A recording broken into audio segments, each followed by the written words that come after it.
Beta elimination reaction. देखिए यहाँ पर क्या कहा गया बेटा, यहाँ पर बातें की गई थी CH3CH2Br, ठीक है ना बेटा। इसका रिएक्शन करा दीजिए KOH, वो भी कौन सा, एल्कोहलिक।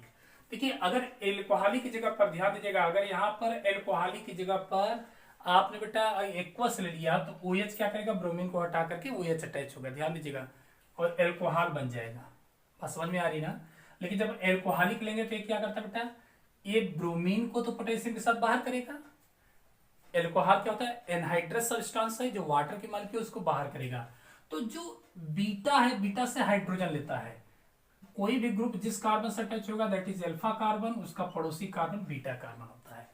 तो ठीक है ना, तो यहां से हैलाइड्स KBr बाहर कर देगा और बीटा से हाइड्रोजन लेकर के बाहर इसको भी कर देगा, यानी KBr प्लस H2O। ध्यान दीजिएगा हाइड्रोजन कहां से निकलेगा, बीटा कार्बन से, ठीक है ना, इसीलिए इसका नाम हो गया बीटा डिहाइड्रोहाइलोजिनेशन रिएक्शन भी इसको बोलते हैं। तो बेटा क्या बन जाएगा, CH2 डबल बॉन्ड CH2। तो बड़ा इंपॉर्टेंट रिएक्शन बेटा, जब भी हाइलो एल्केन से बेटा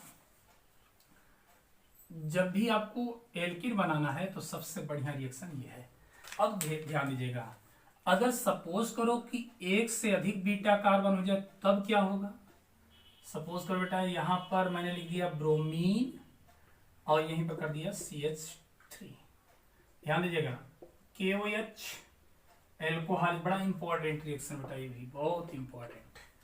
अब देखिए अगर मैं बता दिया अगर एक्वस होता बेटा तो एक्वस क्या करता है, पोटेशियम और हाइड्रोक्साइड को ब्रेक करता, हाइड्रोक्साइड यहां पर आकर के ब्रोमीन को बाहर कर देता, यानी एल्कोहल दे देगा, ये बाहर हो गया बेटा।